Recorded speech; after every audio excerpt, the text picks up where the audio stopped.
बच्चों, कैसे हो आप सब। एक बार फिर से आप सभी का स्वागत है बिहार सरकार के मेरा दूरदर्शन मेरा विद्यालय कार्यक्रम में। बच्चों, मैं उम्मीद करता हूं कि आपको जो आपके घर पर विद्यालय का अनुभव मिल रहा है, आप उसे बहुत एंजॉय कर रहे होंगे और एंजॉयमेंट के साथ साथ आपकी पढ़ाई भी हो रही होगी। याद रहे बच्चों कि आप सभी को एपिसोड देखने के बाद अपने पाठ्य पुस्तक से इस पाठ को जरूर पढ़ लेना होता है, ताकि आपका कॉन्सेप्ट पूरा क्लियर हो जाए और आपके किताब में दिए गए सभी सवालों को भी बना लेना होता है। तो अपना कॉपी और कलम ले लीजिए बच्चों और हो जाइए तैयार। हम शुरू करते हैं आज का एपिसोड। नमस्कार दोस्तों, आज की इस वीडियो में हम द्रव्यों के तापीय गुण का दूसरा भाग समझेंगे। दोस्तों, आज की इस वीडियो में हम समझेंगे कि ठोसों में ऊष्मीय प्रसार क्या होता है, जिसके बाद हम देखेंगे कि विशिष्ट ऊष्माधारिता क्या होती है। तो चलिए दोस्तों शुरू करते हैं। सबसे पहले हम देखते हैं कि ठोसों में ऊष्मीय प्रसार क्या होता है। दोस्तों, जैसा कि हमने अपनी पिछली वीडियो में देखा था कि तापीय प्रसार ताप के परिवर्तन के फलस्वरूप पदार्थों में लंबाई, क्षेत्रफल, आयतन में होने वाले परिवर्तन को हम तापीय प्रसार कहते हैं। दोस्तों, जब ठोस की सामान्य अवस्था का अध्ययन किया जाता है तो इसमें अणु बहुत पास पास स्थित होते हैं। जब किसी ठोस को ऊष्मा दी जाती है तो इन अणुओं में गतिज ऊर्जा का मान जो होता है वो बढ़ जाता है और इस गतिज ऊर्जा में वृद्धि के कारण ये अपने आसपास स्थित अणुओं को दूर करने का प्रयास करते हैं, जिससे सामान्य अवस्था की तुलना में अणुओं के मध्य की बीच की दूरी जो होती है वो बढ़ जाती है और जो पदार्थ होता है वो फैल जाता है। इसे ही हम ठोस की ऊष्मीय प्रसार कहते हैं। दोस्तों, ठोसों का प्रसार 3 प्रकार से होता है, जिसमें पहला है ठोस का रेखीय प्रसार, दूसरा है ठोस का क्षेत्रीय प्रसार और तीसरा है ठोस का आयतन प्रसार। चलिए दोस्तों, अब एक एक करके इन्हें देखते हैं कि ये क्या होते हैं। सबसे पहले हम देखते हैं कि ठोसों का रेखीय प्रसार क्या होता है। दोस्तों, किसी ठोस में उसकी लंबाई में होने वाले प्रसार को रेखीय प्रसार कहते हैं। जब किसी तार या छड़ को गर्म किया जाता है तो गर्म करने से यह तार अपनी लंबाई के अनुरूप प्रसारित होता है और इसे ही रेखीय तथा अनुदैर्ध्य प्रसार कहते हैं। दोस्तों, इसका उदाहरण है कि जब हम गर्मी में 2 खंभों के मध्य लटके तारों को देखते हैं तो गर्मी के समय ऊष्मा पाकर रेखीय प्रसार के कारण जो तारें होती हैं वो अधिक लंबी हो जाती हैं और अधिक लटक जाती हैं। मतलब यदि किसी तार की लंबाई L है जो ऊष्मा T पाकर फैल जाता है, जिससे इसकी लंबाई में परिवर्तन आ जाता है, तो इसे निम्न सूत्र से व्यक्त किया जाता है। मतलब लंबाई में परिवर्तन बराबर है अल्फा L T, जहां पर अल्फा तार या छड़ के पदार्थ का रेखीय गुणांक प्रसार कहलाता है। चलिए दोस्तों, अब देखते हैं कि ठोस का क्षेत्रीय प्रसार क्या होता है।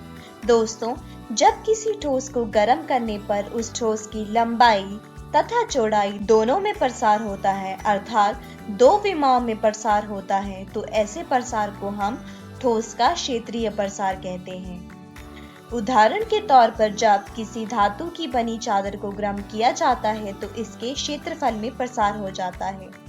मतलब यदि किसी ठोस का क्षेत्रफल A है जिसको T पर गर्म करने से इसके क्षेत्रफल में प्रसार हो जाता है, तो इसे इस प्रकार से दर्शाया जाता है। मतलब क्षेत्रफल में प्रसार बराबर है बीटा AT के। मतलब यहाँ पर जो बीटा है वो है ठोस के पदार्थ का क्षेत्रफल प्रसार गुणांक। चलिए दोस्तों, अब हम देखते हैं कि ठोस का आयतन प्रसार क्या होता है। दोस्तों, जब किसी ठोस को गर्म करने पर इसकी लंबाई, चौड़ाई तथा मोटाई मतलब तीनों में प्रसार हो तो इस प्रकार के प्रसार को ठोस का आयतन प्रसार कहते हैं। अर्थात गर्म करने से ठोस के आयतन में प्रसार होता है। उदाहरण के तौर पर जब किसी लोहे की गेंद को गर्म किया जाता है तो इसके आयतन में वृद्धि अर्थात प्रसार हो जाता है। माना किसी ठोस का आयतन V है, जब इसे T ताप पर गर्म किया जाता है तो इसके आयतन में जो प्रसार होता है वो होता है गामा VT, जहां पर गामा को ठोस का पदार्थ का आयतन प्रसारण गुणा कहते हैं। चलिए दोस्तों, अब आगे बढ़ते हैं और देखते हैं कि विशिष्ट ऊष्माधारिता क्या होती है। दोस्तों, ऊष्मा की वह मात्रा जो इकाई द्रव्यमान में 1 डिग्री सेल्सियस ताप बढ़ाने के लिए आवश्यक होती है उसे विशिष्ट ऊष्मा कहते हैं। दोस्तों, हमने पहले यह तो पढ़ लिया कि ऊष्मा और ताप में अंतर क्या होता है। चलिए अब हम देखते हैं कि ऊष्मा और ताप में आपस में क्या संबंध होता है। दोस्तों, ऊष्मा तथा ताप का संबंध निम्न सूत्र द्वारा दिया जाता है, जो कि है Q बराबर C m डेल्टा T, जहां पर Q ऊष्मा है, T तापमान है, m वस्तु का द्रव्यमान है और C विशिष्ट ऊष्मा है। विशिष्ट ऊष्मा की परिभाषा के अनुसार जब इकाई द्रव्यमान में 1 सेल्सियस ताप बढ़ाने के लिए ऊष्मा दी जाती है तो जितनी ऊष्मा दी गई है उसे विशिष्ट ऊष्मा कहा जाता है। अर्थात अगर m बराबर है 1 तथा T बराबर है 1 डिग्री सेल्सियस के तो Q बराबर होगा C के। इसका SI मात्रक जूल प्रति केजी केल्विन होता है। इसके अलावा इसका SI मात्रक कैलोरी प्रति केजी डिग्री सेल्सियस भी होता है। दोस्तों, जल की विशिष्ट ऊष्मा का मान अन्य सामान्य पदार्थों की तुलना में अधिक होता है। यही कारण होता है कि विशिष्ट ऊष्मा के अध्ययन में जल की विशिष्ट ऊष्मा का मान बहुत महत्व रखता है। कभी-कभी हम विशिष्ट ऊष्मा को ऊष्मागतिकी भी कहते हैं, क्योंकि यह किसी पदार्थ की क्षमता दर्शाता है। जब उसे ऊष्मा दी जाती है तो वह कितनी ऊष्मा ग्रहण करता है। यदि वह ज्यादा ऊष्मा ग्रहण करता है तो उसका तापमान अधिक तेजी से बढ़ता है, और यदि वह कम ऊष्मा प्रदान करता है, मतलब कम ऊष्मा ग्रहण करता है, तो उसका तापमान कम और धीरे से बढ़ता है। कहने का मतलब यहाँ पर यह है कि यदि किसी पदार्थ की ऊष्मा ग्रहण करने की क्षमता अधिक है तो उसकी विशिष्ट ऊष्मा का मान भी अधिक होगा। मतलब विशिष्ट ऊष्माधारिता किसी पदार्थ का वह गुण होता है जो पदार्थ द्वारा एक दिए गए परिमाण की ऊष्मा को अवशोषित करने पर उस पदार्थ के ताप में होने वाले परिवर्तन को निर्धारित करता है। एक पदार्थ की इकाई द्रव्यमान का ताप 1 डिग्री बढ़ाने के लिए आवश्यक ऊष्मा की मात्रा विशिष्ट ऊष्मा क्षमता कहलाती है। यदि Q मात्रा की ऊष्मा m द्रव्यमान के पदार्थ का ताप डेल्टा T बढ़ाती है तो इसकी विशिष्ट ऊष्मा क्षमता कुछ इस प्रकार से होगी। मतलब S बराबर है Q भाग m डेल्टा T के। मतलब Q बराबर है ms डेल्टा T के। यदि पदार्थ की मात्रा का उल्लेख द्रव्यमान m किलोग्राम में ना करके मोल माइक्रो के पदों में किया जाता है तो हम किसी पदार्थ की ऊष्माधारिता प्रति मोल को इस प्रकार से व्यक्त करते हैं। मतलब C बराबर है S भाग म्यू के, जहां C मोलर विशिष्ट ऊष्माधारिता कहलाती है। S की भांति C भी पदार्थ की प्रकृति तथा इसके ताप पर निर्भर करता है। मोलर विशिष्ट ऊष्माधारिता का SI मात्रक जूल प्रति मोल प्रति केल्विन होता है। यदि ऊष्मा स्थानांतरण के समय गैस का दाब नियत रखा जाता है तो इसे नियत दाब पर मोलर विशिष्ट ऊष्माधारिता कहते हैं। इसे Cp द्वारा निर्दिष्ट किया जाता है। इसके विपरीत यदि ऊष्मा स्थानांतरण के समय गैस का आयतन नियतन रखा जाता है तो इसे नियत आयतन पर मोलर विशिष्ट ऊष्माधारिता कहते हैं और इसे सीवी द्वारा निर्दिष्ट किया जाता है। दोस्तों, जैसा कि मैंने आपको बताया कि जल की विशिष्ट ऊष्माधारिता उच्चतम होती है, इसी कारण से स्वचालित वाहनों में रेडिएटरों में जल का उपयोग शीतलक के रूप में किया जाता है तथा सिकाई के लिए उपयोग होने वाले तप्त जल थैलियों में जल का उपयोग तापक के रूप में किया जाता है। उच्च विशिष्ट ऊष्माधारिता होने के कारण गर्मियों में थल की अपेक्षा जल बहुत धीमी गति से गर्म होता है। फलस्वरूप समंदर की ओर से आने वाले पवनें शीतल होती हैं। तो दोस्तों, आज के इस वीडियो में हमने सीखा कि ठोसों में ऊष्मीय प्रसार क्या होता है, जिसके बाद हमने देखा कि विशिष्ट ऊष्माधारिता क्या होती है। अगली वीडियो में हम ऊष्मामिति के बारे में पढ़ेंगे और यह भी देखेंगे कि अवस्था परिवर्तन क्या होता है। दोस्तों, मैं आशा करती हूँ आपको ये वीडियो समझ आया होगा। तब तक आप अपनी पाठ्य पुस्तक से इन सारे विषयों को दोहराने की कोशिश कीजिएगा। धन्यवाद।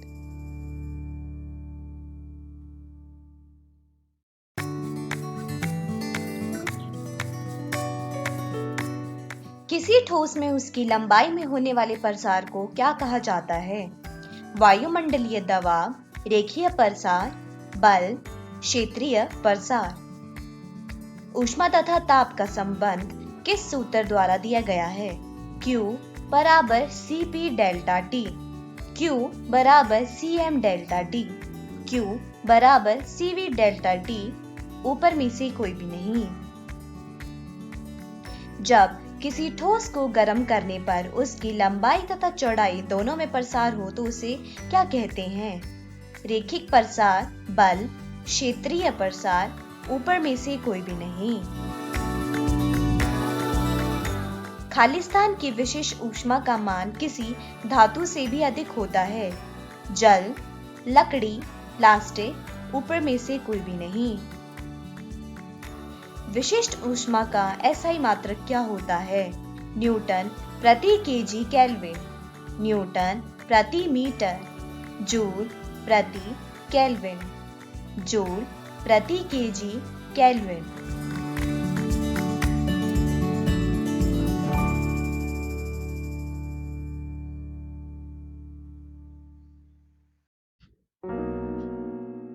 हेलो दोस्तों, आज की इस कक्षा में आप सभी का स्वागत है। दोस्तों, आज के हमारे इस वीडियो में हम अध्याय 14 अर्धचालक इलेक्ट्रॉनिकी, पदार्थ, युक्तियां तथा सरल परिपथ का तीसरा भाग समझेंगे। आज के हमारे इस वीडियो में हम समझेंगे किसी संधि डायोड का दिष्टकारी के रूप में किस प्रकार प्रयोग किया जाता है और इसके बाद हम जानेंगे विशिष्ट प्रयोजन पीएन संधि डायोड यानी ज़ेनर डायोड को। तो आइए शुरू करते हैं हमारा आज का ये वीडियो। दोस्तों, किसी संधि डायोड के VI अभिलक्षण में हम यह देखते हैं कि वह डायोड केवल तभी विद्युत धारा प्रवाहित होने देता है जब वह अग्रदिशिक बायसित होता है। अतः यदि किसी डायोड के सिरों पर कोई प्रत्यावर्ती वोल्टता अनुप्रयुक्त की जाए तो चक्र के केवल उसी भाग में परिपथ में धारा प्रवाहित होगी जब डायोड अग्रदिशिक बायसित होगा। डायोड के इस गुण का उपयोग प्रत्यावर्ती वोल्टता का दिष्टकरण करने में किया जाता है तथा इस कार्य के लिए जिस परिपथ का उपयोग करते हैं उसे दिष्टकारी यानी रेक्टिफायर कहते हैं। दोस्तों, जैसा कि हम जानते हैं कि ट्रांसफार्मर की द्वितीयक कुंडली टर्मिनल A तथा B पर वांछित AC वोल्टता की आपूर्ति करती है। जब A पर वोल्टता धनात्मक होती है तो यहाँ पर लगा डायोड अग्रदिशिक बायसित होता है तथा यह विद्युत धारा का चालन करता है। और जब A पर वोल्टता ऋणात्मक होती है तो डायोड पश्चदिशिक बायसित होता है। और जैसा कि हम जानते हैं कि पश्चदिशिक बायसित होने पर डायोड अपने अंदर विद्युत चालन नहीं करता, इसीलिए AC वोल्टता के धनात्मक अर्धचक्र में लोड प्रतिरोध RL से विद्युत धारा प्रवाहित होगी और हमें कोई निर्गत वोल्टता प्राप्त होगी, परंतु ऋणात्मक अर्धचक्र में विद्युत धारा प्राप्त नहीं होगी। ठीक इसी प्रकार अगले धनात्मक अर्धचक्र में हमें फिर निर्गत वोल्टता प्राप्त होगी। हालांकि यह निर्गत वोल्टता अभी भी परिवर्तनीय होती है, परंतु यह केवल एक ही दिशा में प्रतिबंधित होने के कारण दिष्टकारी यानी रेक्टिफाइड कहलाती है। अब चूंकि हमें AC तरंग के केवल एक ही अर्धचक्र में निर्गत वोल्टता प्राप्त हो रही है, अतः इस परिपथ को अर्ध तरंग दिष्टकारी यानी हाफ वेव रेक्टिफायर कहते हैं। दोस्तों, अब यदि हम इस चित्र में दर्शाए अनुसार परिपथ में 2 डायोडों का उपयोग करें, अब इन दोनों डायोडों के N फलकों को एक साथ संयोजित कर दिया जाता है तथा निर्गत को डायोडों के इस उभयनिष्ठ बिंदु तथा ट्रांसफॉर्मर की द्वितीयक कुंडली के मध्य बिंदु के बीच प्राप्त किया जाता है। ऐसे में मान लीजिए किसी क्षण मध्य निष्कासी के A पर निवेश वोल्टता धनात्मक है। इससे यह स्पष्ट है कि इस क्षण पर कला असंगत होने के कारण B पर वोल्टता ऋणात्मक होगी, जैसा कि यहाँ इस चित्र में दर्शाया गया है। अतः डायोड D1 अग्रदिशिक बायस होकर विद्युत चालन करता है, जबकि D2 पश्चदिशिक बायस होने के कारण चालन नहीं करेगा। अतः इस धनात्मक अर्धचक्र में हमें एक निर्गत धारा प्राप्त होती है। अब किसी अन्य क्षण पर जब A पर वोल्टता ऋणात्मक हो जाती है तो B पर वोल्टता धनात्मक होगी।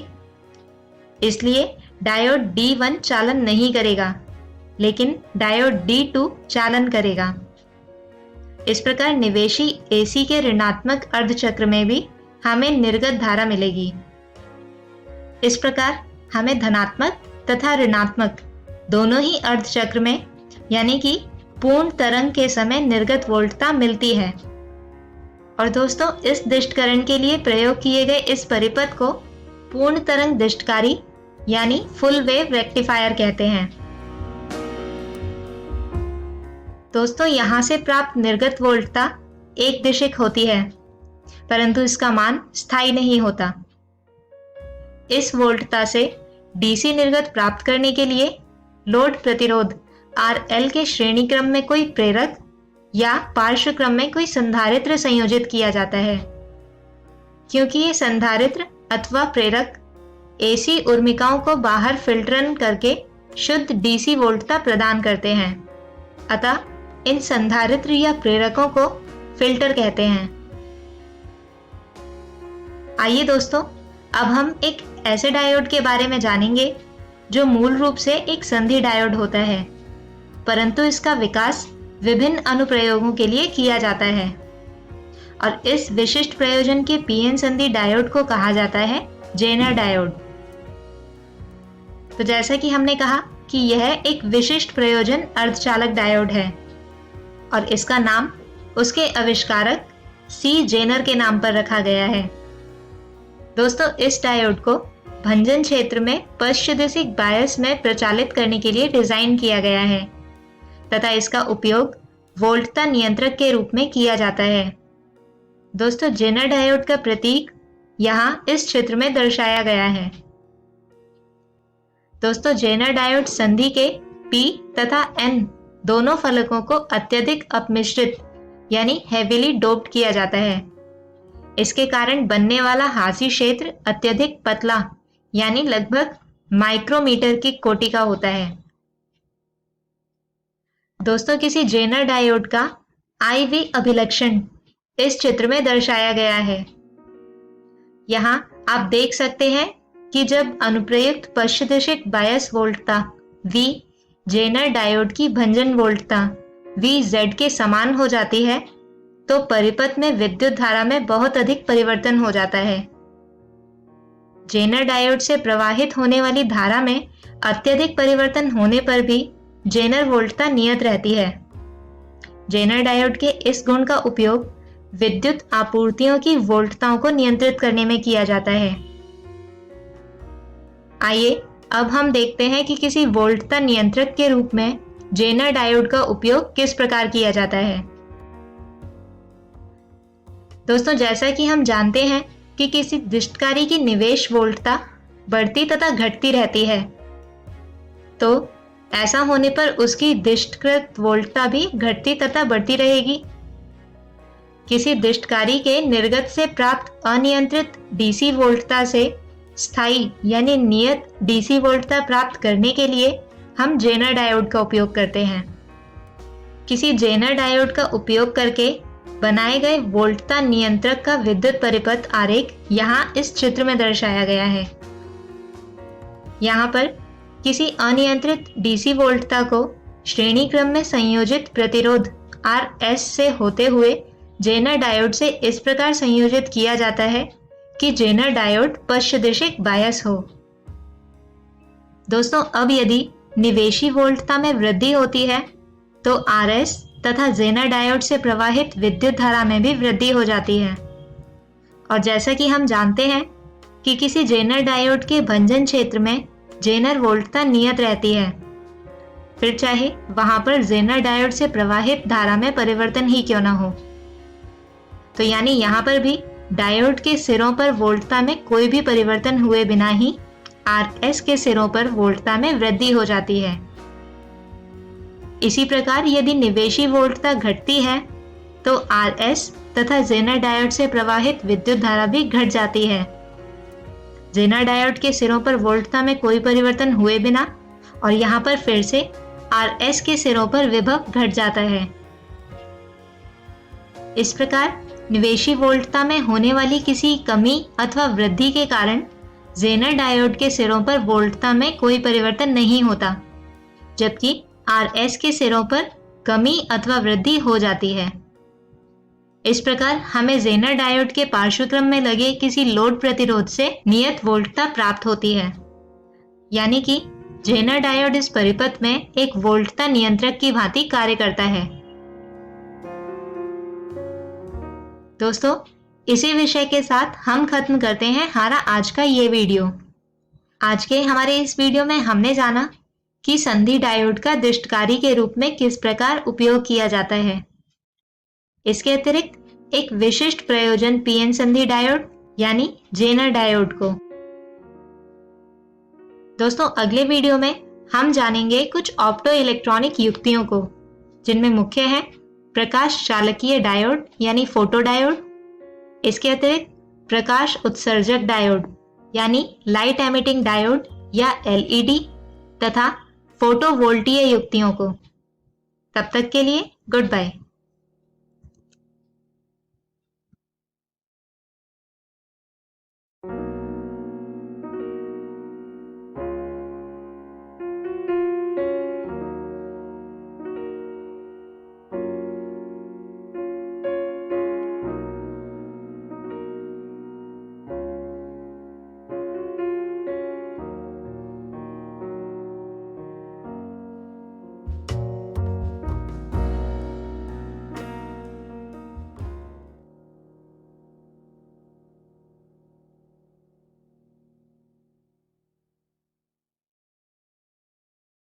नमस्कार दोस्तों, आज हम खाद्य उत्पादन में वृद्धि की कार्यनीति पाठ का चौथा भाग पढ़ेंगे। इस वीडियो में हम पढ़ेंगे रोग प्रतिरोधकता के लिए पादप प्रजनन, उन्नत खाद्य गुणवत्ता के लिए पादप प्रजनन, एकल कोशिका प्रोटीन और उत्तक संवर्धन। रोग प्रतिरोधकता के लिए पादप प्रजनन। कवक, जीवाणु तथा विषाणु रोगजनकों का एक विशाल वर्ग उष्णकटिबंधीय जलवायु को कृषि प्रजातियों के उत्पादों को प्रभावित करते हैं। अक्सर शस्य हानि महत्वपूर्ण होती है तथा यह हानि 20 से 30% अथवा कभी-कभी तो इससे पूर्ण हानि होती है। इन परिस्थितियों में रोग के प्रति प्रतिरोधी खेतीहार जातियों के प्रजनन तथा विकास से खाद्य उत्पादन बढ़ जाएगा। इससे कवकनाशियों तथा जीवाणुनाशियों का प्रयोग कम हो जाता है तथा उन पर आश्रितता भी घट जाती है। पोषी पादपों के प्रतिरोधकता उसकी रोगजनकों को रोग उत्पन्न करने से रोकने की क्षमता है तथा इसका निर्धारण पोषी पादप के आनुवांशिक ढांचे द्वारा किया जाता है। कवकों द्वारा उत्पन्न कुछ रोगों के उदाहरण है गेहूं का भूरा कीट, गन्ने का रेड रॉट रोग और आलू पेचती अंगमारी। जीवाणु द्वारा उत्पन्न रोग है क्रूसीफर का ब्लैक रॉट और तथा विषाणु द्वारा उत्पन्न रोग है तंबाकू मोज़ेक और शलजम मोज़ेक वायरस। रोग प्रतिरोधकता के लिए प्रजनन विधियां। प्रजनन पारंपरिक प्रजनन तकनीकों जिनका वर्णन पहले किया जा चुका है और उत्परिवर्तन यानी म्यूटेशन द्वारा संपन्न किया जाता है। रोग प्रतिरोधकता के लिए प्रजनन की पारंपरिक विधि संकरण तथा चयन है।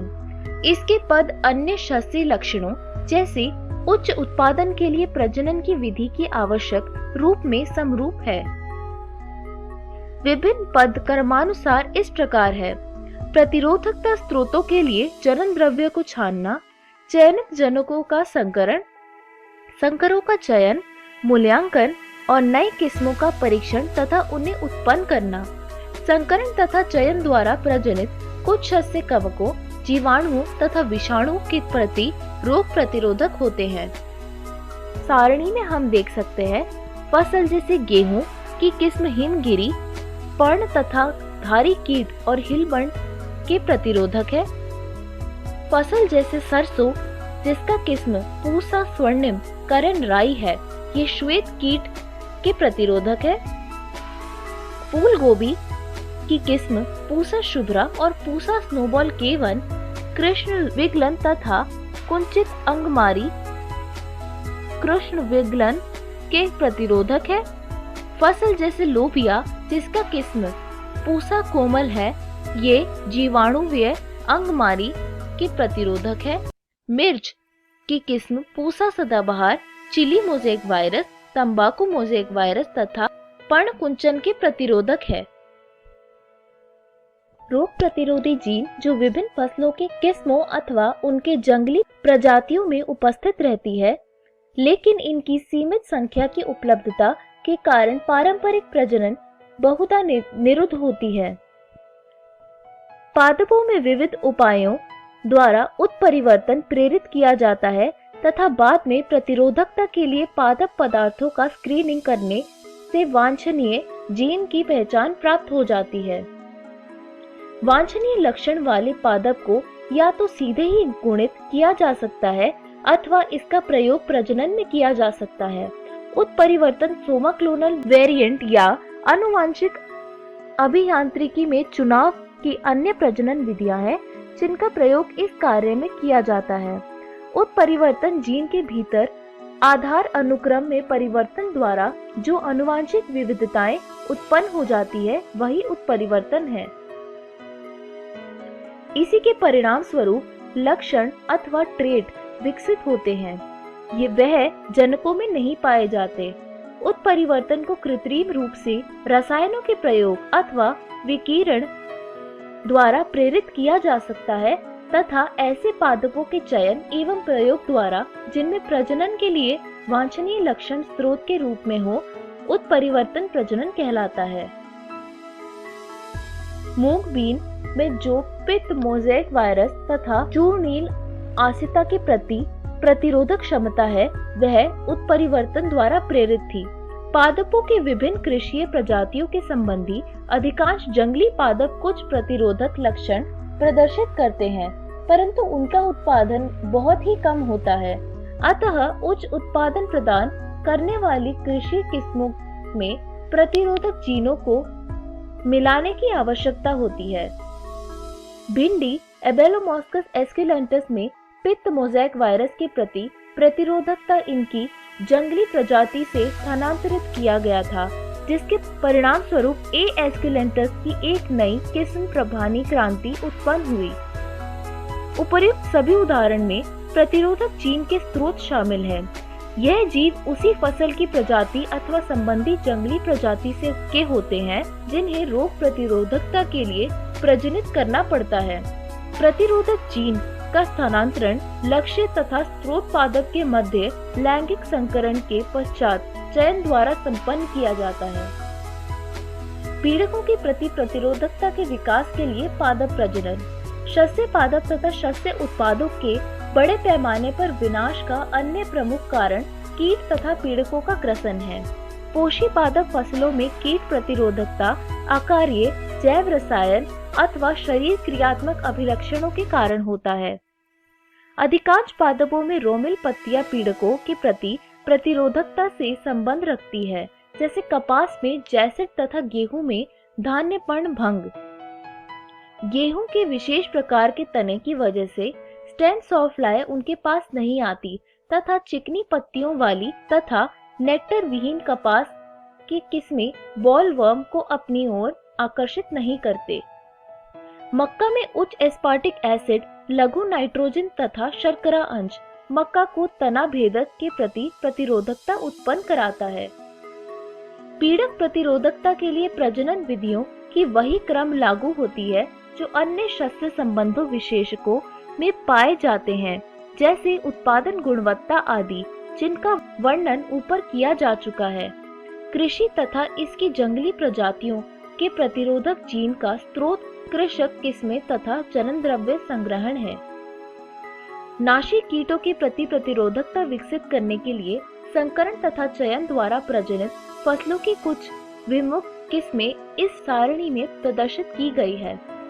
ब्रेसिका, जिसकी किस्म पूसा गौरव है, ये एफिड के प्रतिरोधक है। Flat bean, Pusa same 1, Pusa same 2 और पूसा सेम 3 जैसिड एफिड तथा फल भेदक के प्रतिरोधक है। ओकरा यानी भिंडी की किस्म पूसा स्वामी और पूसा E4 शूट तथा फल भेदक के प्रतिरोधक है। उन्नत खाद्य गुणवत्ता के लिए पादप प्रजनन। विश्व में लगभग 840 मिलियन से भी अधिक लोगों को उनकी रोजाना के खाद्य तथा पोषण संबंधी आवश्यकताओं की पूर्ति के लिए पर्याप्त आहार प्राप्त नहीं होता। इस संख्या से कहीं अधिक लोग 3 बिलियन सूक्ष्म पोषकों, प्रोटीन तथा विटामिन अपर्याप्तता तथा छुपी भूख के शिकार है, क्योंकि ये लोग फल, सब्जियां, लेग्यूम, मछली तथा मीट आदि को पर्याप्त मात्रा में नहीं खरीद सकते। भोजन जिसमें आवश्यक सूक्ष्म पोषक, विशेषकर विटामिन ए, आयोडीन तथा जिंक का अभाव होता है, उसे रोग उत्पन्न होने का जोखिम बढ़ जाता है। परिणाम स्वरूप जीवन काल तथा मानसिक सामर्थ्य घट जाती है। जैव पुष्टि कारण। विटामिन तथा खनिज के उच्च स्तर वाली अथवा उच्च प्रोटीन तथा स्वास्थ्यवर्धक वसा वाली प्रजनित फसलें जन स्वास्थ्य को सुधारने के अत्यंत महत्वपूर्ण प्रायोगिक माध्यम है। उन्नत पोषण या पोषक गुणवत्ता के लिए निम्न को सुधारने के उद्देश्य से प्रजनन किया गया है: प्रोटीन अंश तथा गुणवत्ता, तेल अंश तथा गुणवत्ता, विटामिन अंश और सूक्ष्म पोषक तथा खनिज अंश। पहले से विद्यमान संकर मक्का की तुलना में 2000 में विमुक्त संकर मक्का में अमीनो एसिड, लाइसिन तथा ट्रिप्टोफैन की दुगनी मात्रा विकसित की गई है।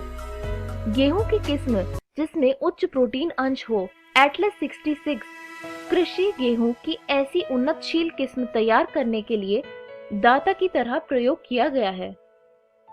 लौह तत्व बहुल धान की किस्म को विकसित करना अब संभव हो गया है। इसमें सामान्यतः प्रयोग में लाई गई किस्मों की तुलना में लौह तत्व की मात्रा 5 गुना अधिक होती है। भारतीय कृषि अनुसंधान संस्थान नई दिल्ली ने बहुत सी सब्जियों की फसलों का मोचन किया है जिनमें विटामिन तथा खनिज प्रचुर मात्रा में होता है, जैसे गाजर, पालक, कद्दू में विटामिन ए, करेला, बथुआ, सरसों, टमाटर में विटामिन सी, पालक तथा बथुआ जिनमें आयरन तथा कैल्शियम प्रचुर मात्रा में है, तथा ब्रॉड बीन्स, लबलब, फ्रेंच तथा गार्डन मटर में प्रोटीन प्रचुर मात्रा में पाई जाती है। एकल कोशिका प्रोटीन धान्यों, दलहनों, सब्जियों, फलों आदि में पारंपरिक कृषि उत्पादन से मनुष्य तथा पशुओं की संख्या जिस दर से बढ़ रही है, आहार संबंधी उसकी मांग पूरी नहीं हो पाती। अनाज से मांसाहार की ओर झुकने से भी धान्यों की मांग बढ़ गई है, क्योंकि पशुओं की फार्मिंग के दौरान 1 किलोग्राम मांस उत्पन्न करने के लिए उसे 3 से 10 किलोग्राम धान्यों की आवश्यकता होती है। 25% से भी अधिक मानव की जनसंख्या भूख तथा कुपोषण का शिकार है। पशु तथा मानव पोषण के लिए प्रोटीन के वैकल्पिक स्रोतों में से एक एकल कोशिका प्रोटीन SCP है। सूक्ष्म जीवों का प्रोटीन के अच्छे स्रोत के रूप में बड़े पैमाने पर उत्पादन किया जा रहा है। वास्तव में अधिकांश लोगों द्वारा मशरूम भोजन के रूप में खाए जाने लगे हैं। अतः बड़े पैमाने पर मशरूम संवर्धन एक प्रकार से बढ़ता हुआ उद्योग है, जिससे अब विश्वास सा हो रहा है कि सूक्ष्म जीव भी आहार के रूप में स्वीकार्य की हो जाएंगे। नील हरित शैवाल जैसे स्पाइरुलिना को आलू संसाधन संयंत्र, घास फूस, शीरा, पशु खाद और यहाँ तक कि एक वहितमल के पर आसानी से उगाया जा सकता है, ताकि बड़ी मात्रा में यह प्राप्त हो सके। स्पाइरुलिना में प्रोटीन, खनिजों, वसा, कार्बोहाइड्रेटों तथा विटामिन की प्रचुर मात्रा विद्यमान है। संयोग से इसका उपयोग पर्यावरणीय प्रदूषण को भी कम करता है। जीवाणुओं की कुछ प्रजातियां जैसे मिथिलोफेलस मिथिलोट्रोपस इनकी वृद्धि तथा बायोमास उत्पादन की उच्च दर से संभावित 25 टन तक प्रोटीन उत्पन्न कर सकते हैं। उत्तक संवर्धन पर्याप्त एवं उन्नत किस्म की फसलें प्रदान करने वाले दक्ष तंत्र द्वारा भोजन की बढ़ती हुई मांग को पूरा करने के लिए हमारी पारंपरिक प्रजनन तकनीकों जब असफल हुई, तब एक अन्य प्रौद्योगिकी का जन्म हुआ, जिसे उत्तक संवर्धन कहते हैं। उत्तक संवर्धन का क्या अर्थ है? 1950 के दौरान वैज्ञानिकों ने जान लिया कि एक पूर्ण पादप कर्तौतकी के पुनर्जनित किया जा सकता है। जैसे पादप का कोई भाग ले लिया जाए, उसे विशिष्ट पोषक मीडिया तथा रोगाणु रहित स्थिति में एक टेस्ट ट्यूब में उगने दिया। किसी कोशिका कर्तौतकी से पूर्ण पादप में जनित्र होने की यह क्षमता पूर्ण शक्ता कहलाती है। इस बात पर यहाँ बल देने की आवश्यकता है कि पोषक माध्यम कार्बन स्रोत जैसे सुक्रोज तथा अकार्बनिक लवण, विटामिन, अमीनो अम्ल तथा वृद्धि नियंत्रण जैसे ऑक्सिन, साइटोकाइनिन आदि प्रदान करें। इन विधियों के प्रयोग द्वारा अत्यंत ही अल्प अवधि में हजारों पादपों का प्रवर्धन संभव हो सका। उत्तक संवर्धन द्वारा हजारों की संख्या में पादपों को उत्पन्न करने की विधि सूक्ष्म प्रवर्धन कहलाती है। इनमें प्रत्येक पादप आनुवांशिक रूप से मूल पादप के समान होते हैं, जहां से वह पैदा हुए हैं। यह सोमा क्लोन कहलाते हैं। अधिकांश महत्वपूर्ण खाद्य पादपों जैसे टमाटर, केला, सेब आदि का बड़े पैमाने पर उत्पादन इस विधि द्वारा किया गया है। इस विधि के अन्य महत्वपूर्ण उपयोग रोग ग्रसित पादपों में स्वस्थ पादपों में पुनर्लाभ है। यदि पादप विषाणु से संक्रमित है, तब भी विभ्योजतक विषाणु से अप्रभावित रहता है। अतः विभ्योजतक यानी मेरिस्टम को अलग कर उसे विट्रो में उगाया जाता है, ताकि विषाणु मुक्त पादप तैयार हो सके। वैज्ञानिकों को केला, गन्ना, आलू आदि संवर्धित विभ्योजतक तैयार करने में काफी सफलता मिली है। यहाँ तक कि वैज्ञानिकों ने पादपों से एकल कोशिकाएं अलग की है तथा उनकी कोशिका भित्ति का पाचन हो जाने से प्लाज्मा झिल्ली द्वारा घिरा नग्न प्रोटोप्लास्ट पृथक किया जा सकता है। प्रत्येक किस्म में वांछनीय लक्षण विद्यमान होते हैं। पादपों की दो विभिन्न किस्मों से अलग किया गया प्रोटोप्लास्ट युग्मित होकर प्रोटोप्लास्ट उत्पन्न करता है, जो आगे चलकर नए पादप को जन्म देता है। यह प्रक्रम कायिक संकरण कहलाता है। ऐसी स्थिति की कल्पना करो जब टमाटर का प्रोटोप्लास्ट और आलू का प्रोटोप्लास्ट से युग्मित होता है तथा वृद्धि करने के बाद इनसे नए संकर पादप का जन्म होता है। इसमें टमाटर तथा आलू के अभिलक्षण संयुक्त रूप से होते हैं। इस प्रक्रम परिणाम स्वरूप टोमेटो का निर्माण होता है, परंतु दुर्भाग्यवश इस पादप में व्यावसायिक उपयोग के लिए वांछित समुचित अभिलक्षण को अभाव था। इस वीडियो में हमने सीखा रोग प्रतिरोधकता के लिए पादप प्रजनन, उन्नत खाद्य गुणवत्ता के लिए पादप प्रजनन, एकल कोशिका प्रोटीन और ऊतक संवर्धन। और इसी तरह हमारा यह पाठ समाप्त हुआ। धन्यवाद।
शीला, ऊंची कूद।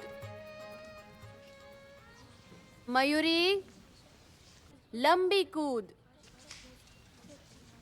सुनीता, लंगड़ी टांग। और रीटा, 100 मीटर दौड़।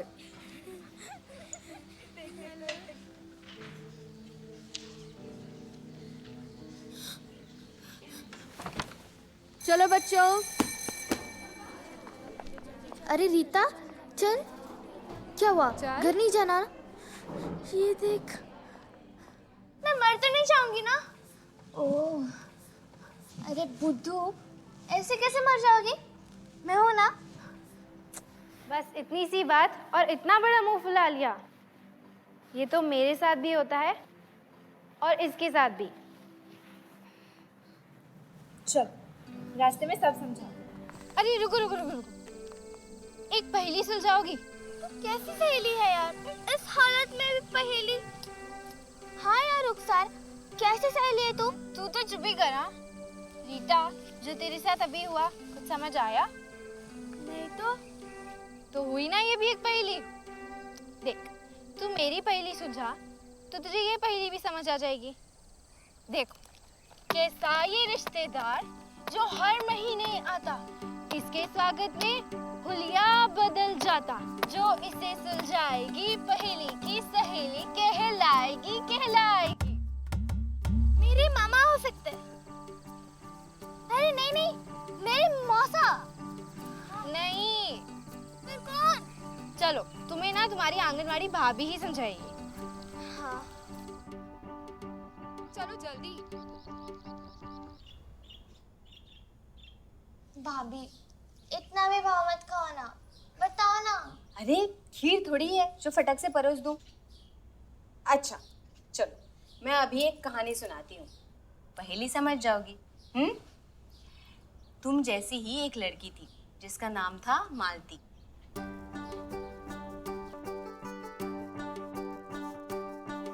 मालती रोज अपनी सहेलियों के साथ स्कूल जाती और हंसते खेलते घर वापस आती। एक दिन जब वह घर से बाहर ही नहीं निकली, तब माँ ने पूछा, क्या हुआ बेटी?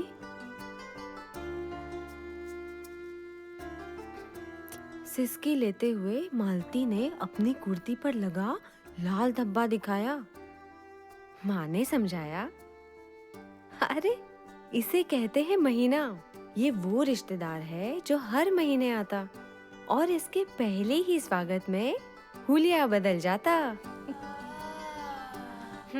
फिर मालती की माँ ने उसके हाथ में आईना थमाया और बोली, देख, चेहरे पर ये मुहासे, बढ़ती छाती, बगल के बाल और तेज बढ़ता कद।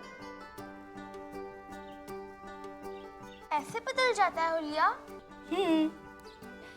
बाहरी बदलाव के साथ साथ शरीर में कुछ अंदरूनी बदलाव भी होते हैं। अंदर भी? समझाती हूँ। जन्म से ही हर लड़के के पेट के नीचे वाले भाग में अंदर की तरफ कुछ अंग होते हैं जिन्हें स्त्री प्रजनन अंग कहते हैं। इनमें से 2 अंग थैलियों जैसे होते हैं जिन्हें अंडाशय बोलते हैं। ये अंडाशय लाखों छोटे छोटे अंडों से भरे होते हैं। जब लड़की 9 से 10, 11 से 12 या 13 से 14 साल की हो जाती है ना, तब इन अंडों को घूमने का मन करता है। हर महीने एक अंडा किसी एक थैली में से निकलता है और एक अंडवाहिनी से होकर पहुंच जाता है बच्चेदानी यानी गर्भाशय तक। अच्छा सुनो, बच्चेदानी वो अंग है जिसमें गर्भ धारण होने पर बच्चा पलता है। बच्चेदानी के अंदर एक मोटी गुदगुदी परत बन जाती है ताकि अगर बच्चा ठहर जाए तो इस गुदगुदी परत में सुरक्षित रहे। यदि अंडाशय से निकलने के 2 दिन के अंदर अंडे का मिलन पुरुष के शुक्राणु से हो जाए तो गर्भ धारण हो सकता है, लेकिन ज्यादातर ऐसा होता नहीं है। भाभी, क्योंकि मैं छोटी हूँ और स्कूल जाती हूँ, है ना? बिल्कुल सही, क्योंकि अंडे का मिलन पुरुष के शुक्राणु से नहीं होता, वो निकल जाता है और बच्चेदानी को परत की जरूरत नहीं रहती। इसीलिए ये खून की परत धीरे धीरे टूट के गिरने लगती है और बाहर निकल आती है। इसी प्रक्रिया को महीना कहते हैं। ओह, तो जो हर महीने निकलता है वो खून की परत है? और ये प्रक्रिया अलग अलग लड़कियों में 3 से लेके 7 दिन तक चल सकती है। देखो, ये महीना है और ये हर महीने आएगा और ये बिल्कुल आम सी बात है। बाप रे बाप, अब जाके जान में जान आई। मैंने तो सोचा था कि मैं मरने वाली हूँ। चलो, मरना तो कैंसिल, पर मैं दौड़ तो पाऊंगी ना? बिल्कुल। हवाओं में शोर है ये चर्चा, रोर है तेरे पंख है तैयार, ना रुकते तेरी अब रफ्तार, हौसलों में आ गई जा, तेरी ही जीत का है ये फरमान। ऐसे उड़ान लगा, पंछियों से आँख मिला, ऐसे उड़ान लगा, पंछियों से आँख मिला। पहेली की सहेली है तू, पहेली की सहेली। अरे, पहेली की सहेली है तू, ये एक और पहेली। इस बार मैं सुलझाऊंगी। नहीं, मैं सुलझाऊंगी। मैं नहीं सुलझाऊंगी। अरे, अरे, क्या कर रही है? खींचो मत।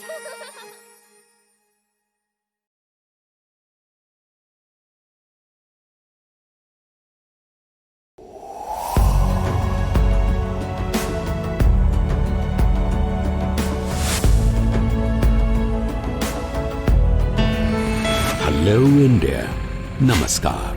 पेरेंट्स के लिए बच्चों को अवार्ड्स मिलने की खुशी सबसे अधिक होती है और अगर ये अवार्ड्स ऐसे आइडिया इनोवेशन के लिए मिले जो दूसरों की जिंदगी को आसान बना दे तो ये और भी बढ़ जाती है।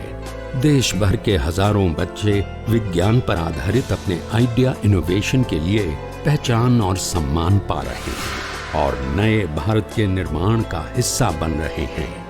आप भी 6ठी से 10वीं कक्षा में पढ़ रहे अपने बच्चों को DST और NIF द्वारा आयोजित इंस्पायर अवार्ड्स मानक में भाग लेने के लिए प्रेरित करें।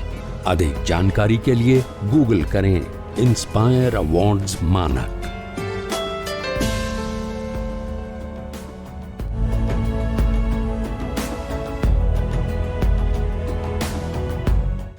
आशा करता हूं कि आज के एपिसोड में जो भी पाठ आपको पढ़ाया गया हो आप उसे अच्छे से समझ पाए होंगे।